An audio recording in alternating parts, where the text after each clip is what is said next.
Pop Cult Online Power Hour, the video podcast dedicated to the 10-year-old in office. And I'm your host, Rick Gordon.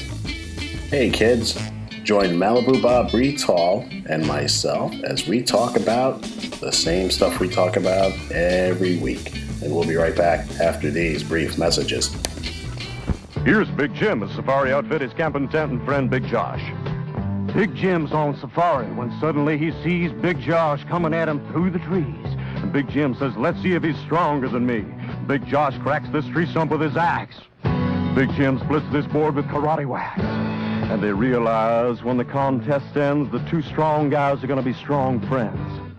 Big Jim, Big Josh, camping tent, and safari outfit, all sold separately. Action Jackson is my name. Bold adventure is my game. Think of what you'd want to be, then call on me. Action Jackson.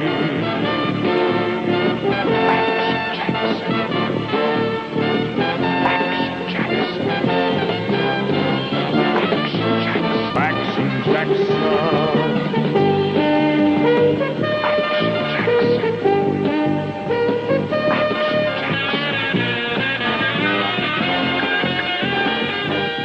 Jackson is my name. Bold adventure is my game. Think of what you'd want to be, then call on me. Action Jackson. All items sold separately. Action Jackson. By Mego. Look at Barbie. She's become new live-action Barbie. And what a Barbie. She can be posed and move differently now. She dances on her own live-action stage. She sings her own song on a special record that comes with her. I'm happy, I'm Barbie. She has live-action friends, PJ and Ken. She does so many things now. New live-action Barbie, PJ and Ken are sold separately. Each comes with a different record, costume, and stage. There he is. What do you think of Morgan and that stick? Well, yeah, I was pretty impressed, but I didn't quite finish it. I didn't realize it was an extendedly long episode, so I left at Glenn being accosted by a couple of walkers. So, okay, but you saw the part where Morgan rescued. Yeah, Daryl and the other guy. He went to some kind of ninja school somewhere. He learned from Stick, who trained Daredevil. And, yeah, last time we saw him, he was batshit crazy. I know, and then all of a sudden he's like wandering the land with a bow staff, just like kicking ass on people. Spoilers. Yeah. My favorite zombie kill, which you already saw, was Daryl with that chain. Oh, 3. Took out 3 all at the same time. 3 with the one whipping that chain. Maybe it was an enchanted train. He was one of the wrecking crew. Yeah. Hey everybody, welcome to the Pop Cult Online Power Hour. This is actually going to be a fun-sized edition because I have to jump off a little earlier than normal. 11 o'clock my time, but it's been a rough road, but we're finally kind of getting back into the groove here. I think I've got all my technical things worked out. I think what was going on is my router was starting to die. And even though it showed a good, strong Wi-Fi signal, it just wasn't sending the packets in a good way. So I got a new router. Seems to be good. So, yeah, take it from here. Coffee. Yeah, I hear that routers, especially if you do a lot of video streaming and stuff, they don't last for, for years and years. Right. That's a fairly common thing that I've heard. Mm-hmm. And especially I just got a new one because I upgraded the speed of our in-home internet, so they had to bring out a new one. So. Yeah. This is probably my 4th wireless router, and Becca was giving me a hard time about it. Not really, but she was like, isn't this like the 4th one we've had? And it's like, but honey, you have to remember, every upgrade I've done has been gone hand in hand with an upgrade in speed. I think about the wireless we used to have when we first started doing this, and it's just amazing we got anything done. You think back, not even the wireless you first had, but when you were using a modem, to dial up. Remember? Yeah. And I had to explain to her that the reason I got the router that I did is it's not just the situation like before where we had one laptop and that was it. There are probably close to 20 wireless items. They're not all on at the same time, but we got a lot going on. Everybody's got an iPhone. There's iPads, laptops. I've got an Apple TV connected to every TV. There's the PlayStation. It's just, the list is endless. And I don't have a lot of bandwidth. I've got a decent amount, so I just, have to be a little careful with how it's all managed. So that's where we are now. But before I digress, we all know how I like to do estate sales and garage sales. So this is what I came across this week. Oh wait, I should. Oh, those are those.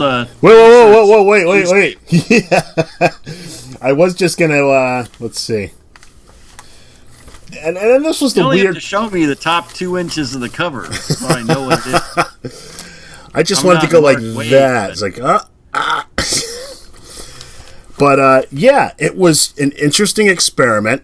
I know they did it in New York. I wasn't sure if they did it out where you are, and that's what I wanted to ask. They did it out here, yeah. Okay. Out here they did it with the New York Post, which is one of the bigger tabloids out of New York City. And I just really like the idea. One, they're free. Not printed on the best paper, but as far as just... And they're whisper thin. it's just not a lot of content. They're a half issue each one. Mm-hmm.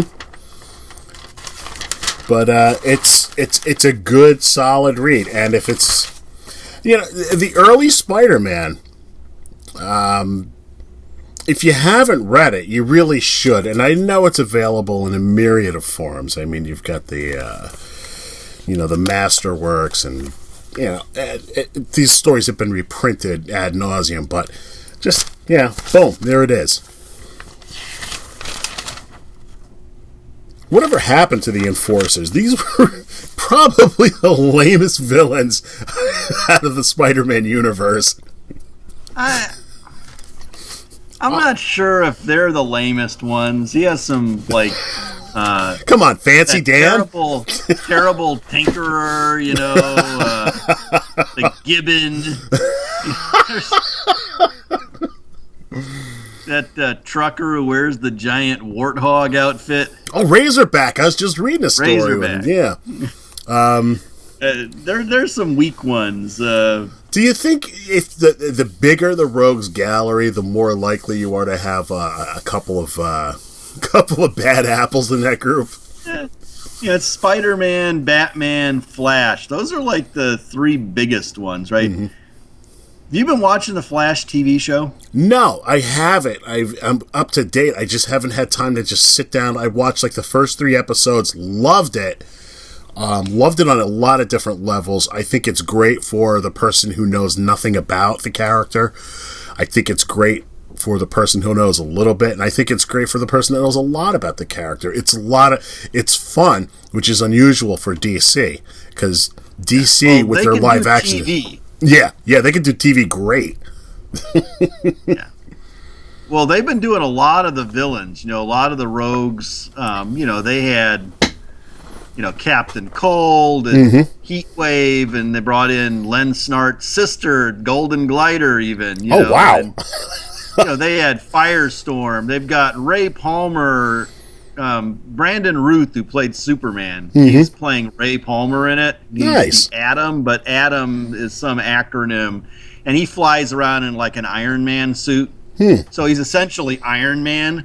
I don't know. I guess they figured we don't want a guy who shrinks. That's too bad. The Ant-Man movie hasn't been out to pave the way for them yet, because they tend to follow the path that has already been provided for them.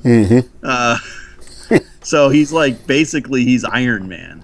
Do you think that'll change? Fun part, what? Do you think that'll change once the Ant-Man movie comes out? I don't know. Have you seen you watched the old Flash TV show? Yeah. Mm-hmm. With John Wesley Shipp. So he plays Barry Allen's dad. Right. Right. Nice touch. You remember who played the trickster? Mark Hamill, right? That's right. This week, Trickster's on, and it's Mark Hamill. Oh my God.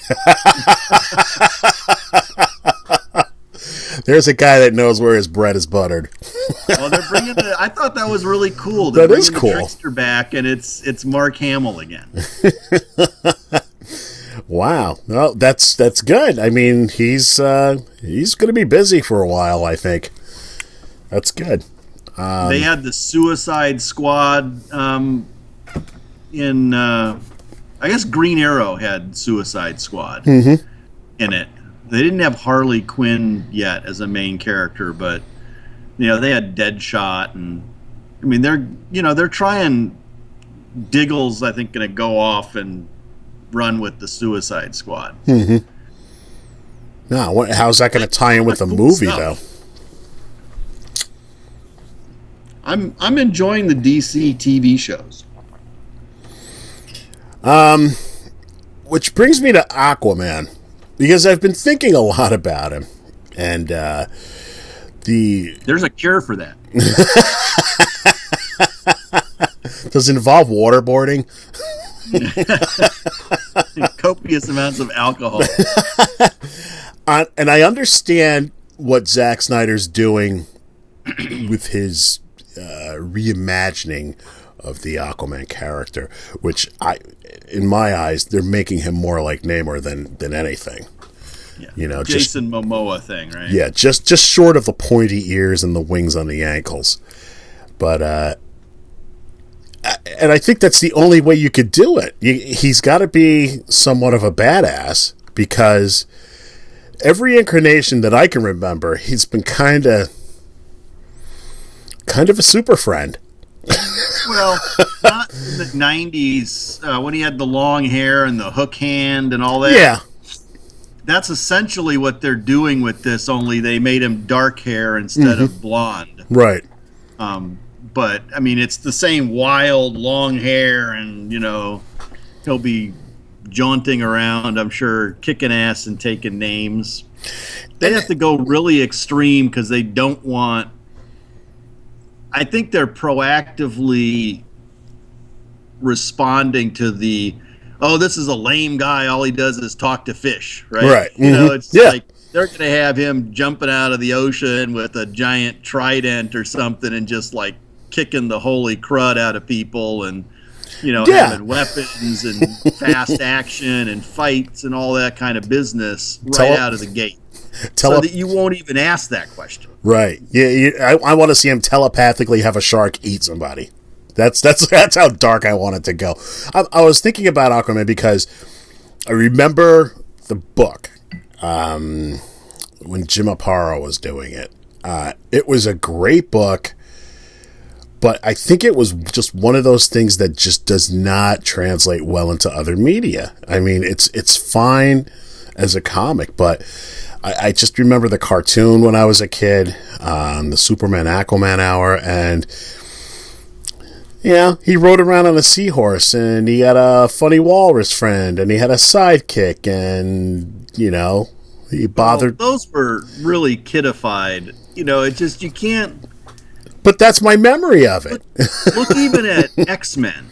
Mm-hmm. They don't have the X-Men in their costumes. Right. The first thing that they did when they made the X-Men movie is they put them in black leather, and they made them really kind of badass, as much as, within reason. I mean, then when they played a little bit more with the franchise, they got a little more colorful with the characters, but really... That's where you differentiate the Avengers movie, because even though they tone down the costume, or that kind of area, right? Right. Even though they tone down the costumes a bit,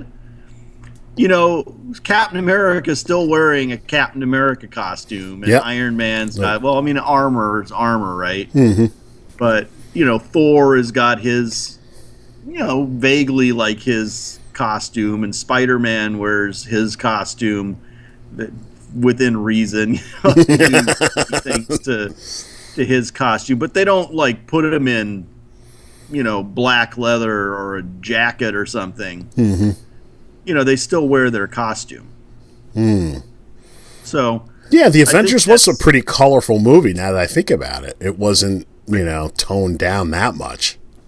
Have you seen what they did with Daredevil on this? What is it, like a Netflix series or something that they're doing? I saw a trailer and it looked He's really got, like, good. Some kind of like bandana around his head or something. Which reminds me of Shroud.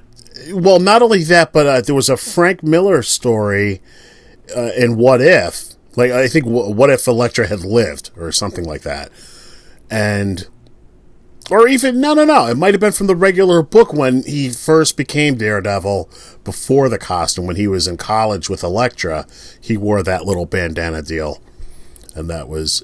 maybe. Hopefully that'll change. I don't know. I listen, as horrible as the Daredevil movie was... I did like the look of Ben Affleck in the red leather. I just thought it was a good look.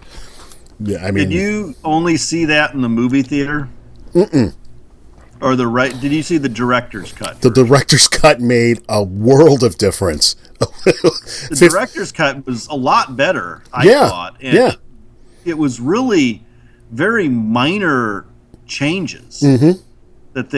Relatively minor changes that they made that made a world of difference. I don't think watching the director's cut, the movie gets a bad rap from a lot of people who call it a terrible movie. Mm-hmm. I mean, you want to talk about terrible movies, talk about Howard the Duck and talk about, the Matt Salinger Captain America movie. And, had to bring that up, didn't you?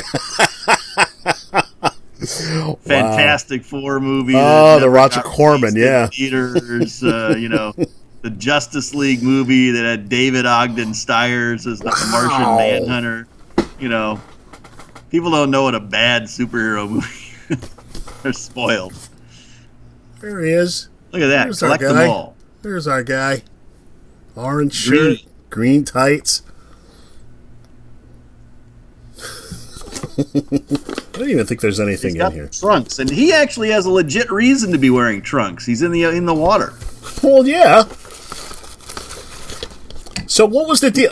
Pick on Superman. His dad was a sea captain, right? And his mom was a mermaid or a fish, or what's the deal? She was Atlantean. Atlantean, yes.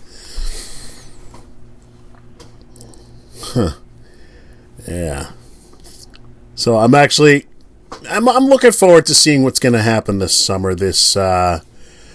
I guess there's some Avengers sequel that's coming out. I'm hearing a little bit about it. One of my favorite characters. Where is he? He's in here somewhere.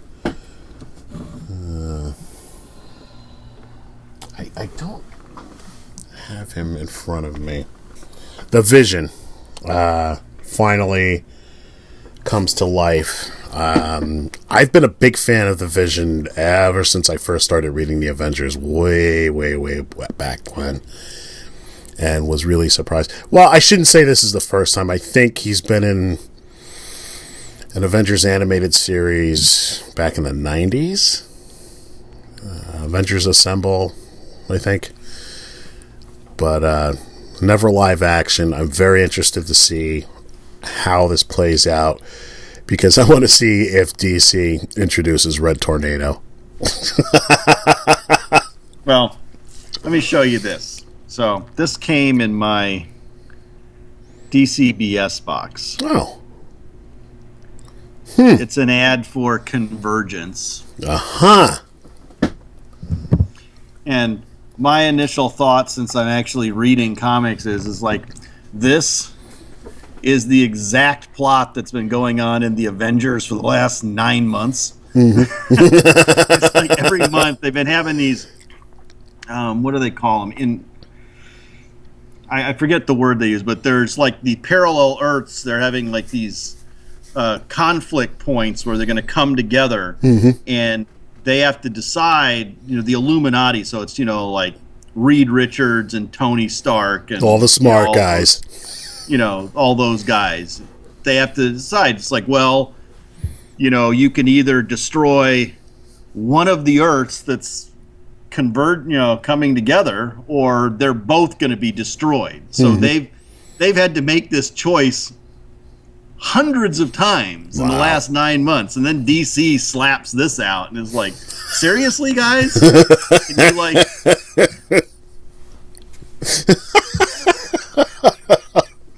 what is why are you still reading DC? That's what I want to know. I'm not. That's the answer. I wonder why. Got there, touche. I stopped reading DC months ago, but I mean, like I said, this was an ad insert. I think they're trying to sell the DC comics to people. Ooh. Well, yeah, always worthwhile to try. Yeah. So, what would it take to get you back? What do they have to do? They're doing some different things. I will probably try some of the I'm not really interested in reading Convergence, this big crossover. But after Convergence, they're bringing back... did you ever read Hitman? No. I loved Hitman. So that was Garth Ennis and Joel McCrea. There was this... well, he's a hitman, right? And he got superpowers during the Bloodlines event back in the 90s. But it was just an irreverent series, and there was this crazy group of heroes called Section 8. And they had characters like the dog welder. The guy would literally like weld dogs to people. They had the defenestrator. I think I told you to defenestrate is to throw somebody through a window. So this guy carries windows around that he, big framed windows, and like throw people through them. Nice.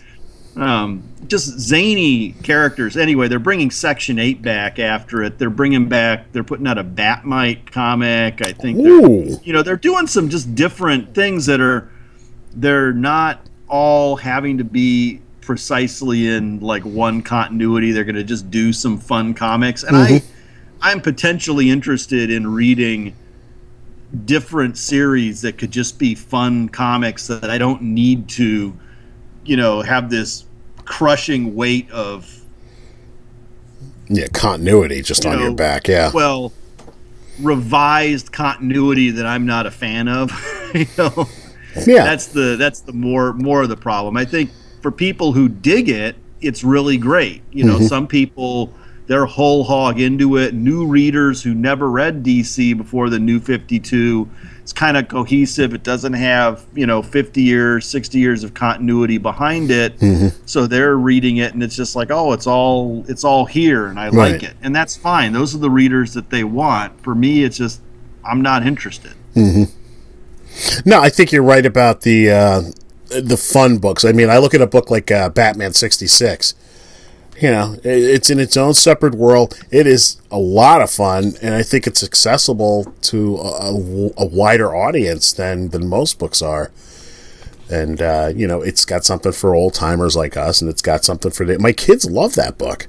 They I don't think they've ever seen the show in any an episode here or there, but nothing not like the way we used to watch it.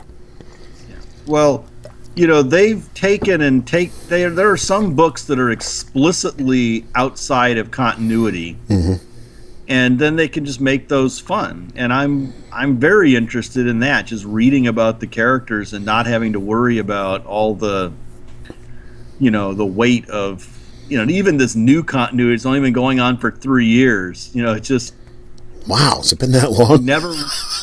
I never liked it. So it's great that it works for them and for the people who enjoy it, but I never personally cared for it, so I just pulled away from it.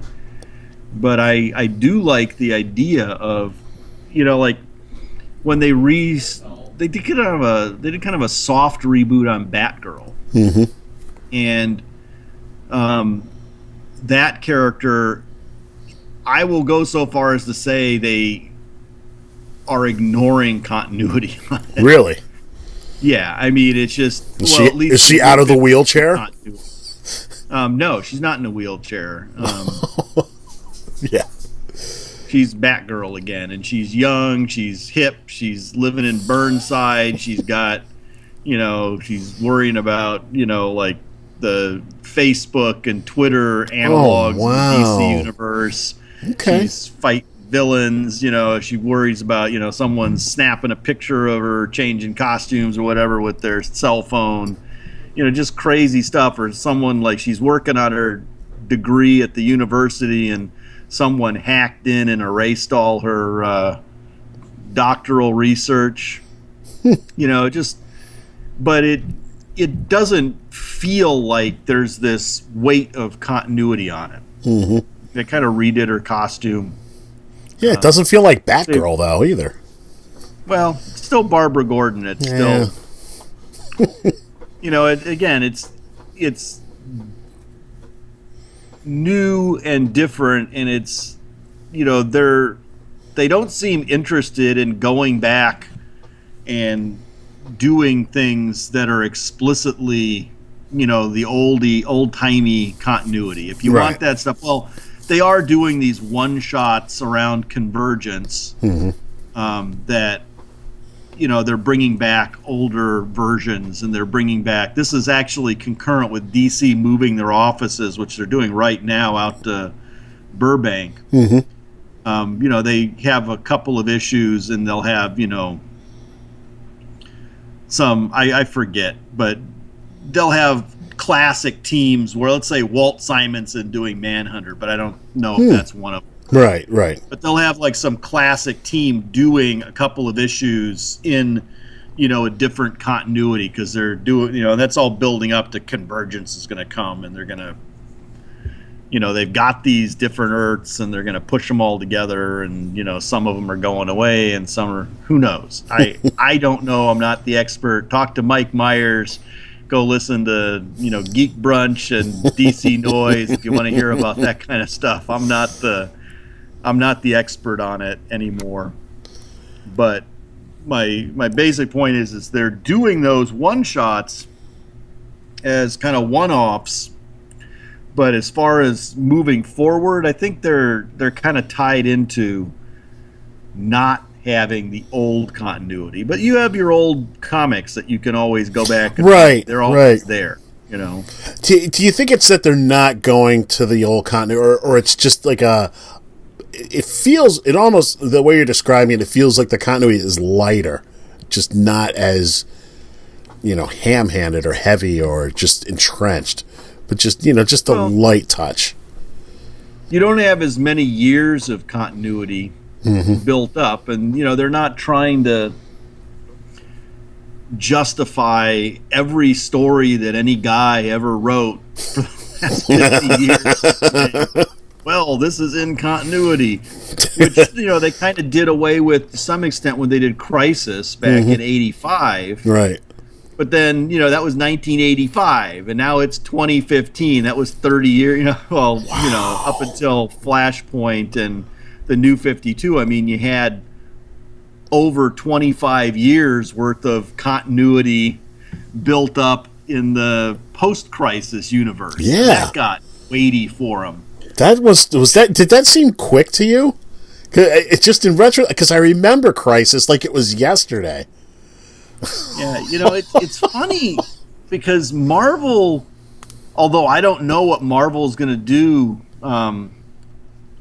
coming out of this Avengers event, where they're going to potentially mix things up and start things over, but Marvel never explicitly washed away continuity. I mean, they did some crazy failed attempts, like if you remember that Heroes Reborn thing in the 90s. Yeah. Was, they got Liefeld and Lee and those guys back, and they've since kind of written that. They put an explanation out for it. It was like some pocket universe created by Franklin Richards, and then they had like some kid Tony Stark, and it's like just crazy stuff that went on. But Marvel seems to like, they do that stuff and then they realize, that was kind of lame. And then they just move on and they just ignore it. Yeah, never mind that. Never mind any of that. They don't actually say anything about it. Like, I mean, heck, when they retweaked the Spider-Man, after one more day, right? So Spider-Man's married to Mary Jane, deal with Mephisto, poof, that goes away. And you just move on, and the whole rest of the universe kept on going, and they didn't, there was a bunch of furor about it, like right around that time, but a few years went by, and it's like people didn't worry too much about it anymore. They were telling fairly good stories. They were very tightly edited, good creative. Dan Slott doing a great job on it. They had Mark Waid doing some writing. They had. They did some really good stories coming out of that, and after a certain point of people being upset about it, they just, they're just like, okay, well, I'm reading this stuff again, and it's pretty good, and, they did like that whole Shadowland thing with Daredevil, and, you have a, scorecard. Does everybody know that Matt Murdock's Daredevil this month or not? It just kind of goes back and forth. Right now I think people do. But they don't reboot the whole universe to change things up. They just, kind of, they changed Nova. It's like, okay, it was Richie Rider, Rich Rider, and then now it's like this new guy Sam. What happened? Rich was like in the Cancerverse from Guardians of the Galaxy, and but Drax came back. It's just like there's all kinds of stuff that goes on, and if you read those stories, that's fine. But a lot of that stuff, it's just like, to some extent, it doesn't matter. I mean, I'm sure there are some people who are really hardcore into worrying about every little bit of continuity and how it all really fits together, right? But yes, we know there are people out there like that. I read the stories, and it's like, if I'm entertained by the story, I mean, if they do something outrageous, it might upset me for a while, but I'm not like burning all my comics and, throwing a big scene about it. It's like when they killed the Human Torch. Right? Yeah. Remember that? It's like, okay, we're killing the Human Torch. He's in the negative zone, and it's let's talk about that. I mean, it seems to be the go-to move, and I'm trying to think of where it first started, but recently I would have to say it started with Captain America. Yeah, they did it a lot for a while, and they seem to have snapped out of it. I mean, for a while, it was like every quarter they were having a big death. Yeah. I guess they had Death of Wolverine. It's about time for someone else to get whacked. I mean, it's just... I mean, didn't Aunt May die at one point? She's died a couple of times. She comes back, not it's really. Like a zombie. Zombie with wheat cakes. Human Torch. I even got interviewed by USA Today on the Human Torch thing, and I'm like, he's not dead. I said, I'll tell you what's going to happen. This is like, I'm on record with this one. I was like, you didn't see him die. You saw him go through this door into the negative zone. I guarantee you, the second that door was closed, he like did a Nova Flame or something and blasted out all those bugs, and he's going to come back in the next big anniversary issue, which I think was 700.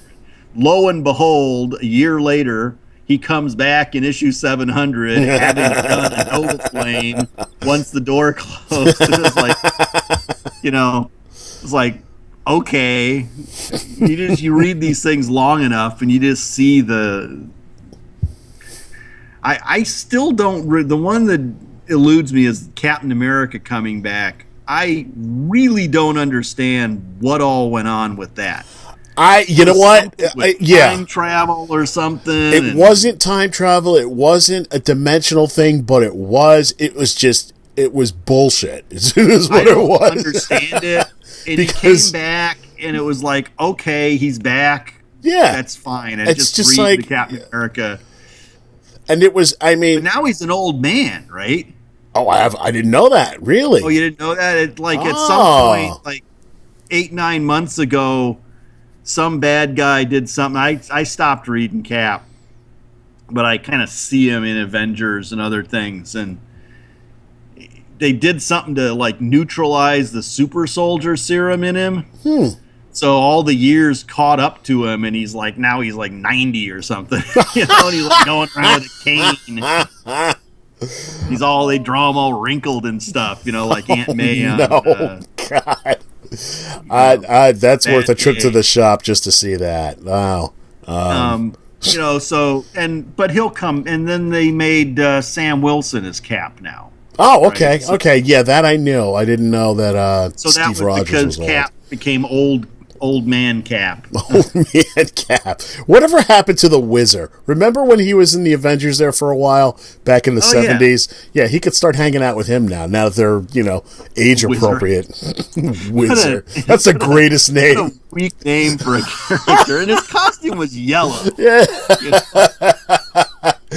What do? I pee on Nazis. I'm the Wizard. I'm the Wizard. And this is my sidekick, Poop Boy. I had no shortage of chortling at the Wizard when he first showed up in those Avengers issues. Listen, I was a weird kind of purist when I was a kid, and I didn't like anything out of the norm. And I know Roy Thomas loves his Golden Age stuff, but when they start churning that stuff back up, and I bought the Invaders. I didn't like the book. I didn't like the art. I didn't like the story, but I bought it because I was in the comics. Now that I'm older and I can kind of appreciate it a little more, it's interesting stuff, and I love Golden Age books. Frank Robbins, was he doing that? Is that? Yeah. Yeah, that bugged me, and it bugged me when he was drawing Cap. But now I appreciate it more because I've seen what he did originally way back when. So It's just like, oh man, this is awesome. I wish I was 50 years old when I'd read it initially. I wouldn't have poo-pooed the idea. Well, I read my first exposure to Kirby was in FF. I think the first issue of FF I read was like 97. So it was like right before the end of his run. Mm-hmm. And I liked it, you know, and I hadn't seen a lot of early FF. But then the next time I really saw Kirby, he was off the rails. I didn't read a lot of DC then, is when he's doing like, 2001. Oh my God, yes. Devil Dinosaur. Yes. And they put him on Cap. Black Panther. With the Mad Bomb, and they had that Black Panther he was on. That was horrible. And I was not a fan of his art at that point. Mm-hmm. But that was my first exposure when I went back and saw his earlier stuff, and even the Fourth World stuff he did at DC. I'm like, well, this is awesome. And then, but when I'm a kid, mm-hmm. and the earliest stuff I'm seeing is, Mad Bomb, it's like, no. It's not working. This Destroyer Especially duck looks after, like crap. When I started reading Cap, in like the 130s or something, and that was up around that was around 200 when Kirby took over. So yeah, I think it was 200. A lot of good artists, or at least artists that I liked a lot, mm-hmm. in those 70 issues, and then all of a sudden and then Black Panther. I mean, I had read Jungle Action. Oh Black Panther, Rich Buckler right? and Don McGregor. That's still like one of my favorite comic series arcs that mm-hmm. I've ever read. That Panther's Rage stuff from mm-hmm. Jungle Action. And then Black Panther's coming back, and I open up, and it's this King Solomon's Frogs nonsense. I just read that the other night. Like, what the hell is this? It's like awful, but I mean, it's not intrinsically awful. I mean, you just like these people like lighting torches right now and getting their pitchfork out of the closet. I know. I said a bad thing about Jack Kirby. You know, they'll be forming a mob outside my house once. That is so funny. I swear to God, I was just reading that the other night, and it was just like, yeah, let me give it a shot. You know, I love Black Panther. Kirby created it. Let me just take a look. And it was just like, I can't finish the story. He's off the deep end. But the thing is, I loved his work on Thor. I love Kirby and Coletta. I just love that stuff. Go back and look at Fantastic Four 52, you know, where the Panther debuted, and like those initial arcs with the Panther in FF, and then you lay the 70s Panther series next to it, and it's like the same guy doing these things. I mean, it's just... Yeah. I have my own controversial theory about Jack Kirby that is not popular with the Jack Kirby purists. And that is, I think that he was better with Stan, just like I think that Stan was better with Jack. Yeah. No. I think you're right. I feel the same way about Neil Adams. When Neil Adams was actually edited and he did stuff, his work was so much tighter when he was working with Denny O'Neil, for instance, than when they just let him run free and he's doing some of this goofy stuff at Continuity, or they let him do that Batman series that he did that was not my cup of tea, let's just say. It's just, I think some of these guys are very talented, very creative, but they need to collaborate and just be kind of right. No. I think in the right direction. Right. Stan is the same way. I mean, a lot of stuff that the guy has done where he's not had a real strong collaborator working with him is just unreadable crap, in my opinion. But he's done brilliant stuff. Yeah, you pair him up with somebody like Mobius, it's art. But if he's just, you know, Stan, make a character. Speedball. It's like, what? I can't dismiss any of those guys on their later work because, you know, you look at it and it's like, man, when they were collaborating, that stuff was at a different level. Yeah.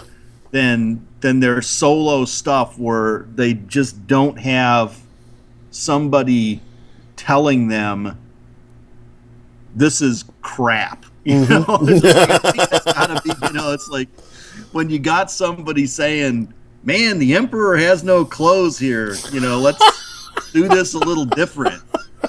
You know, Stan gets to that legendary level, and I love Stan Lee, but, you know, Stripperella, seriously? I mean, is someone just, you know, the Mighty Seven that he did at Archie? Oh, I mean, it's just, it's not that good, you know? It just, I think he gets to this legendary level, and people stop telling him, dude, this is... Yeah. Take it down a notch here. This is not great. When he did the stuff at Boom, that's some of the best stuff that he's done since he left Marvel, because the way that he did the stuff at Boom was he wasn't, I mean, he would go and like, I talked to Mark Waid about this at a convention. Because Mark Waid did a series with him, and Chris Roberson did a series with him. And what would happen is Mark would go over to Stan's office, and they, you know, Stan would come up with this idea and be doing his whole thing, and this is this and this is that. And then Mark would take that away and take the germ of that idea and then work it into a good story, you know, a story that is palatable to today's comic book audience. And they had, you know, good artists working on it. And there was some good things that came out of that. Nice. But, some of the other stuff, I just go back to Stripperella. Oh. Colonel Steve Austin, the $6 Million Man, and the new bionic transport and repair station. The rocket's crashing! We'll put him in the bionic repair station. We can rebuild him. We'll replace the modules in the bionic arm. No injury here. We'll have to check his eye. Bionic eye, A-OK. $6 Million Man, ready for action. New bionic transport and repair station sold separately. The $6 Million Man, new from Kenner.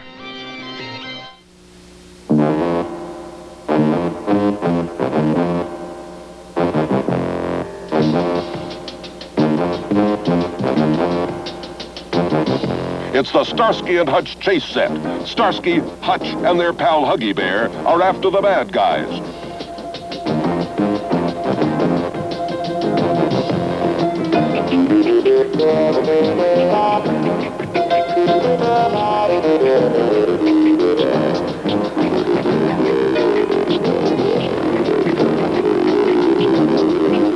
When you see that red police car scream into action, knocking down anything in its way, you know television's favorite cops are here. It's a complete set with chase car, newsstand, back alley fence, and lots more. Starsky, Hutch, and Huggy Bear knock down anything in their way as long as they get their man. The Starsky and Hutch Action Alley Deluxe set. It's by Mego. Oh, my. Wow. Not a shining example. Man. But it's just like, to me, Captain Victory and the Galactic Raiders. Oh, wow. Yeah. Even taking it out of the context of, Devil Dinosaur and Moon Boy, which was on a certain goofy level, kind of campy, crazy goodness on the order of like the Newsboy Legion or something that was just always kind of crazy. It's crazy, but I you know what? I liked, oh boy, I am a Kirby fan up until probably 1970. Especially his later golden age, like maybe his Atomic Age work, the stuff he was doing in the romance books, the horror stuff. I just dig it, and it worked because, and I think it was something about his style worked with the way that books were printed and published back then. And it just didn't really work, in my mind, with modern processes. And once he achieved that legendary status, he had a very fertile imagination. And it just roamed around unfettered. He needed something, like you said, either somebody or some concept to kind of rein him in. All right, like the Fourth World stuff was I enjoyed because it was a world. It was, this is the universe, don't go straying out of this. I recently read 2001. That book is insane. It's just it's makes no sense. It makes absolutely, there's a thin little thread kind of tying the stories in, but they're just weird. And it's just like, it was, I couldn't take it as a kid. It's like, well, I'm an adult now. I've, read tens of thousands of comics. Let me try 2001 and see what the big deal was. And it's just like, I can't read this. This makes no sense to me. I know I can kind of see where he's going with this, but he's off the wall with this stuff. And I was just like, let me just go back and, read Newsboy Legion. That to me makes sense.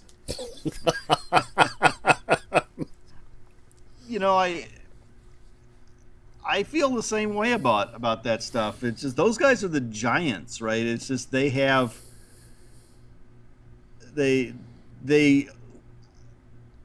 when a creator is given, who's used to working in a certain mode, and they get their notoriety working in that mode, then when you give them this other kind of freedom, that doesn't always completely work out. You know. Here's a good example. A little different though. We all know I love Gene Colan, and I love his art, and I have since the minute he hit, back in the 50s with the romance books, all the way up until about the 80s. There was some stuff he was doing on the Avengers that was just, it was bad. And it was bad to the point where I felt bad reading the book. Because I thought, he's getting up in years. Is he too old to be doing this? Is he ill? What's going on? Why are they doing this? Why couldn't he just go out on a high note? And it just got progressively worse. And then I think at one point I almost gave up the book, but then they changed artists and I just kind of hung in there. What issue range was that? That's not ringing a bell as being something that I found completely unpalatable. God, I want to say in the 200s. Dr. Druid, right around then. Oh, yeah. But then I saw a Captain America story he just did. Well, not just did, but fairly recently. That was that anniversary one, right? Yeah, it was. That they shot stunning. from the pencils. Yeah, unbelievable. Yeah. And that's the Gene I remember. So I don't know. Maybe small doses. Well, he was doing a lot of really interesting / what I thought was really pretty good stuff. Nathaniel Dusk. Yeah, like Nathaniel Dusk, like Night Force, like even like Ragamuffins. Yeah, at Eclipse maybe was Ragamuffins. I think so. Yeah.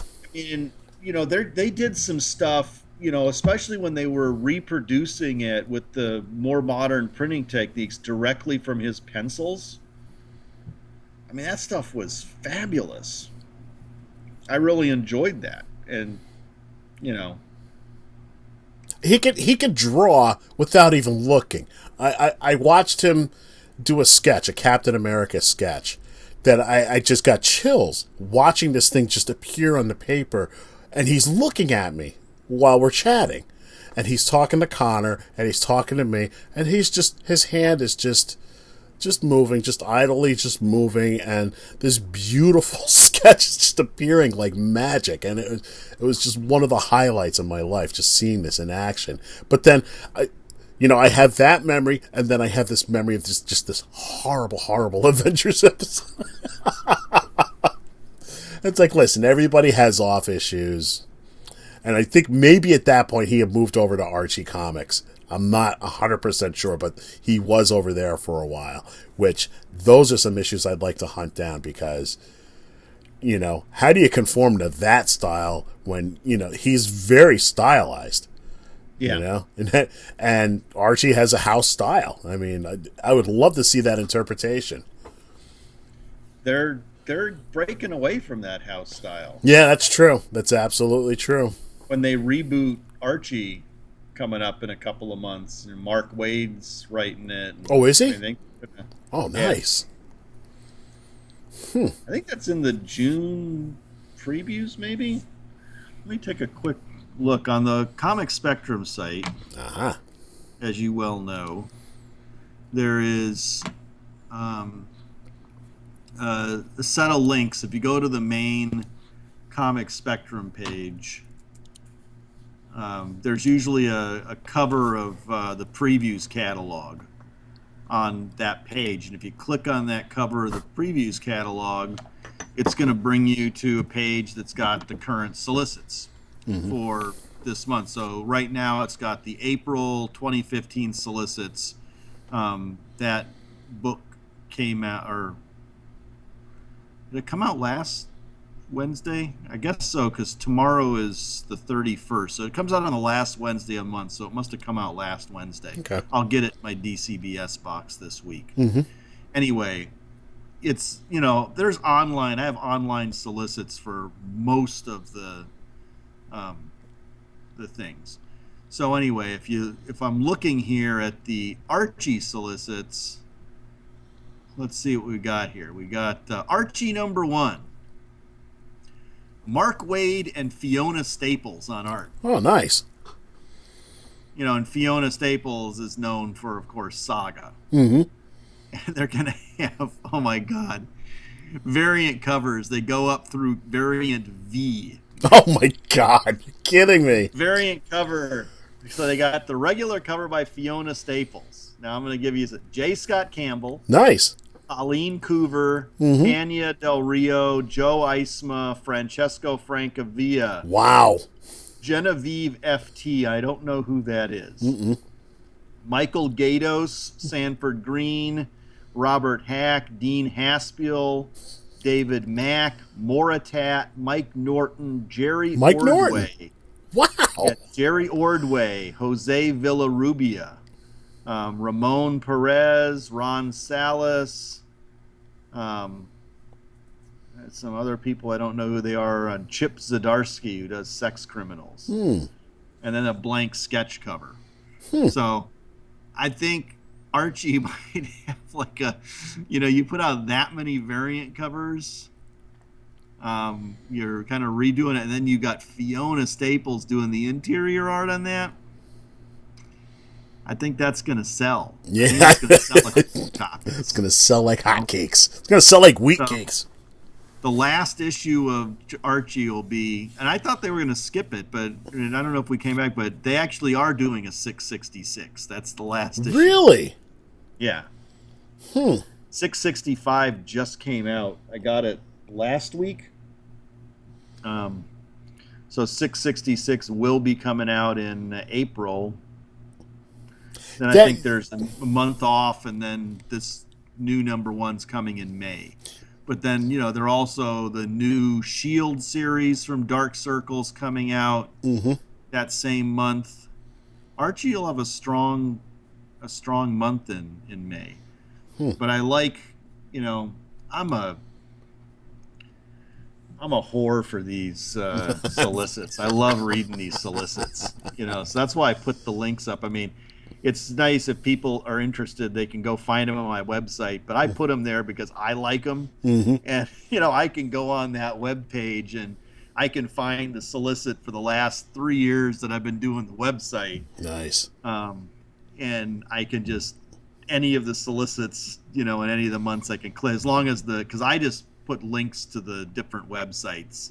I don't try to replicate everything that's already out there. But I the thing is that they're hard to find. I mean, Comic Book Resources puts them up. Newsarama puts them up. Bleeding Cool, Comics Continuum, First Comics News, Comic Vine. Wow. There's all these different sites, and the thing is that they are putting out tons of content every day. These sites. And maybe they put out all these solicits. Maybe they don't, especially when you get into the indie stuff. I know that, like, the big sites are always going to have Marvel, DC, Image, that kind of stuff. But, are they going to have Avatar? Are they going to have Titan Comics, Moonstone, Oni Press? Antarctic Maybe Press, not. yeah. Or they put it up, and then once a week goes by and it's been pushed back, in their feed really far, it's virtually impossible to find these things on their website. So, I just find them, I put the link there, and I put what site it's on, and you click on it, it's there. And I can find, it's like, oh, what's coming out in April, and I can look, okay, it's March 30th, and I like, okay, what's Boom putting out next month? And I click on my link there, and it brings me to the Boom solicitations for April 2015 that were on Bleeding Cool. Nice. And I see that, they've got a Sleepy Hollow comic coming out. They've got the Steven Universe. They've got Hit 1957. They got a whole bunch of stuff. I like Boom. But, they put out a mixture of stuff. They've got an Escape from New York series coming out right now. They got Dawn of the Planet of the Apes. They've got, Clive Barker's Nightbreed. Really? Sons of Anarchy. Then they're popular. They got Bee and Puppy Cat and Adventure Time and The Regular Show, and they're doing a new Peanuts book. It comes out, Bravest Warriors, Garfield, Adventure Time. You know, they have like their whole kids line. They've got, you know, they got Archaea is part of Boom for the last couple of years. They've got a lot of variety that comes out, both creator-owned and licensed material. I think sounds like a nice mix. Yeah. They've got a nice group of creators, and they put out a very eclectic mix of things. So I'm pretty happy. I mean, I like a lot of these indie publishers. Boom's doing a good job. IDW is doing a good job. You know. Yeah, they always have. They've have since day one. I've always been a fan of IDW. You know, Dark Horse is doing some good stuff. I think Dark Horse, I saw something. They're bringing back Comics Greatest World. Remember Comics Greatest World? Yeah. I saw something with barbed wire in it, and it was like a new drawing of barbed wire. So let me see if the June solicits for Dark Horse have got any of that stuff in it. It might be next month that it's coming out. They do have the Archie versus Predator coming out. I read the first issue of that. Yeah? It was pretty fun. Not as high of a body count as I would have. Oh, just tell me Mr. Svensson survived. That's all I need to know. They're on a tropical island. Oh, God. On spring break.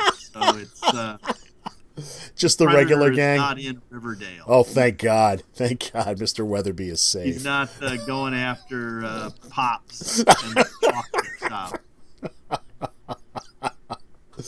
I'm sure Lodge Industries could come up with some advanced weaponry to fight him. Now, let's see. I'm not seeing yet. So maybe that's going to be next month. I will say, Dark Horse, they just put out Rebels. It's by Brian Wood. The art is by Andrea Mutti, or Mutti, M-U-T-T-I. It's Italian, I believe. And it's Revolutionary War, but it's in New Hampshire.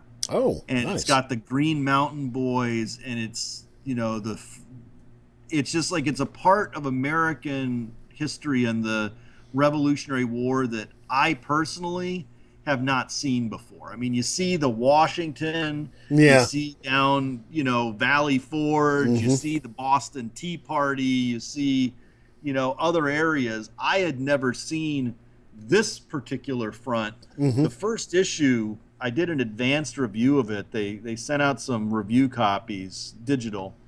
It was a 5 out of 5 for me. This thing was fabulous. It's not in stores yet. I think it comes out maybe this week, maybe next week. But issue 1, this is a book I will predict is going to be winning awards all over the place. You know what? I'm gonna go out and get that book because Revolutionary War is real big in this area. You know, because we're not too far from Saratoga. And, they bring up Albany in a negative light. Of course. Albany is trying to put some taxes on them over there in New Hampshire. Live free or die. That's right. That is it. Live free or die. Still their motto to this day. Those hippies. Yep.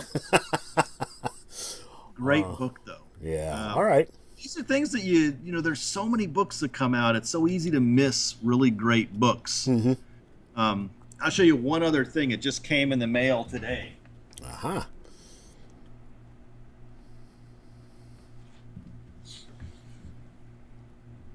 It's my volume 2. Nice. It's my signed and numbered edition. It's got the library card in there. I love that. number 41 of 500. That is so awesome. Got my Congressman Joe Lewis signature on there, Nate Powell, and the whole thing. That is amazing. But I gotta read this. March Volume 1 that came out last year. Mm-hmm. My favorite graphic novel of the year. Yeah, I'm really looking. I remember you talking about it. Yeah. And they actually have a picture of them in the back here. I'll show it really quick. I was thumbing through it. Here they are at the Edmund Pettit's Bridge at the... Oh, nice. So, they had that thing. It was on all the news things a couple of weeks ago. 50th anniversary, right? 50th anniversary, yeah. Those guys, they did, phenomenal, the kind of stuff that they did. The bravery. Yeah.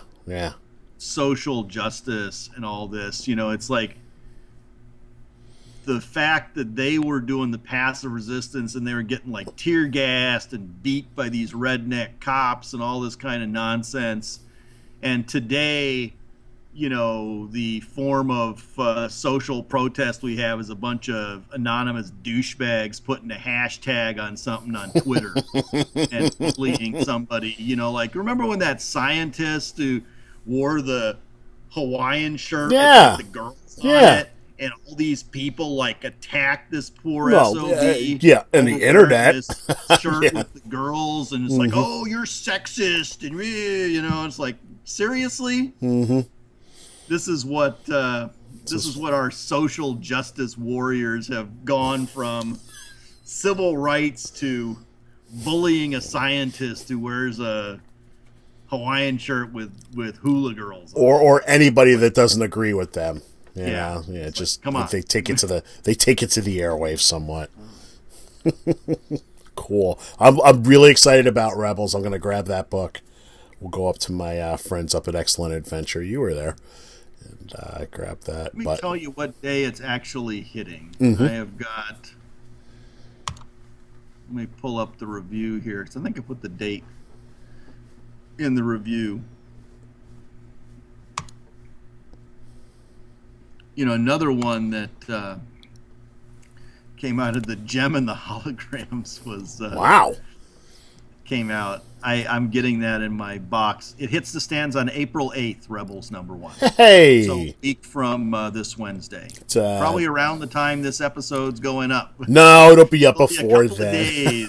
We still have the last episode to get up. We got two. We're gonna do it too for that'll come out a day before my birthday, so maybe we'll do a birthday episode review, whatever. And you'll have a little cupcake over there with a candle, and I'll have one here. We'll blow it out. That's right. All right. Well, I've got to run, so we got to wrap this up.